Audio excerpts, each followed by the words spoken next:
Hi అండి, welcome to veg foodies RJY. ఇవాళ నేను చూపించే కంద ఫ్రై డిఫరెంట్గా ఉంటుంది, చాలా టేస్టీగా ఉంటుంది. ఇలా కంద ఫ్రై చేసి ఇంట్లో వాళ్ళకి పెట్టండి. ఇది కంద ఫ్రై అని చెప్పకండి, వాళ్ళని అడగండి ఏం ఫ్రై అని చెప్పి. ఒక్క నిమిషం వాళ్ళు కొంచెం తడబడతారు, ఎందుకంటే ఇది కంద ఫ్రైనా లేదంటే ఆలుగడ్డ ఫ్రైనా లేదంటే చామగడ్డ ఫ్రైనా అనుకుంటారు.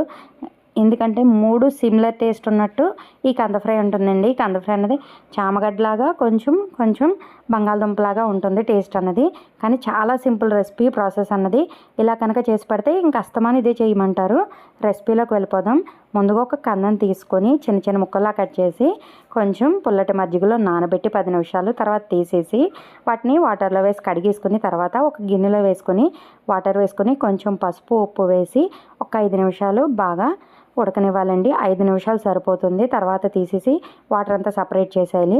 దానిపైన కోట్ చేయడానికి మసాలా చెప్తున్నాను. ఇప్పుడు ఒక గిన్నె తీసుకుని అందులో 2 స్పూన్ల శనగపిండి, ఇంకా 1.5 స్పూన్ ఏమో బొంబాయి రవ్వ, ఇందులోనే 2 స్పూన్ల కారం, సరిపడా ఉప్పు, ఇంకా 1 స్పూన్ ధనియాల పౌడర్, 1/2 స్పూన్ జీలకర్ర పౌడర్, 1/2 స్పూన్ పసుపు, ఇందులోనే 2 స్పూన్ల గరం మసాలా, 2 స్పూన్ల ఆయిల్ వేసుకొని పేస్ట్లా రెడీ చేసుకోవాలండి. ఇలాగా నేను చూపించిన విధంగా ఈ పేస్ట్ని ఇప్పుడు మనం కంద ముక్కలకి కోట్ చేద్దామండి.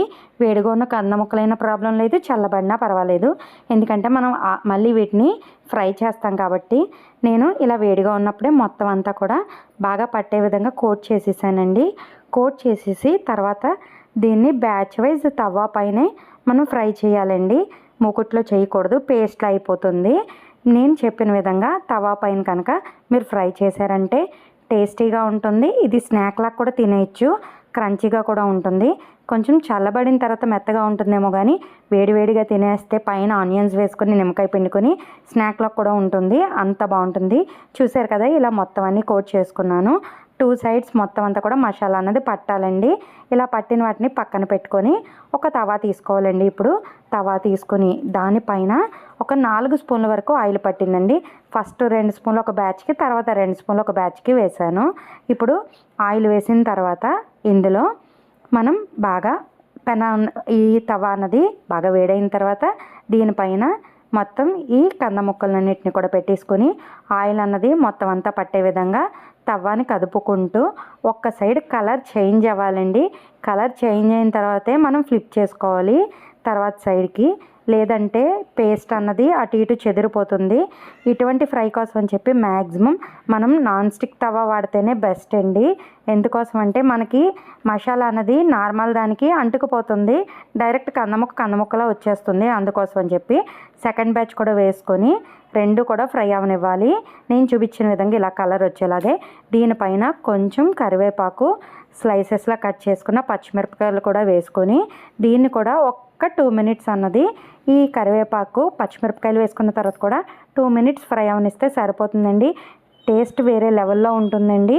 చూసారు కదండి, ఇలా ఇప్పుడు చూసారు కదా, ఇది కొంచెం నేను కంగారు పడిపోయి ఫ్లిప్ చేశాను, కానీ మనకి పూర్తిగా కలర్ అన్నది చేంజ్ అవ్వలేదు. అందుకని ఇంకొక 2 మినిట్స్ వేగిన తర్వాత మొత్తం అంతా కూడా ఫ్లిప్ చేసేసాను. దీనిపైన కూడా ఇంకా పచ్చిమిరపకాయలు, కరివేపాకు వేసుకున్నానండి. టేస్ట్ అయితే నెక్స్ట్ లెవెల్లో ఉంటుందండి. ఇన్నిసార్లు ఎందుకంటున్నానంటే టేస్ట్ చాలా బాగుంది. మీరు ట్రై చేసి మీకు ఏ విధంగా వచ్చిందో కామెంట్ చేయండి.